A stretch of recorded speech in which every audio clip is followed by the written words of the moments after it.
Hello, in this video I will show you how to display internet speed on status bar on OUTKITEL WP23.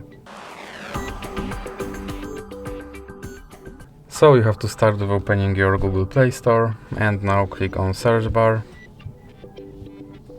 and type in internet speed and click search, and now select this application and click install.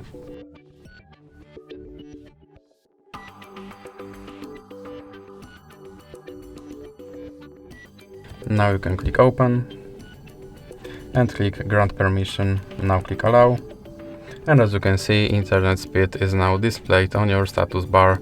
So that's it for this video. If you liked it, please remember to leave like and subscribe.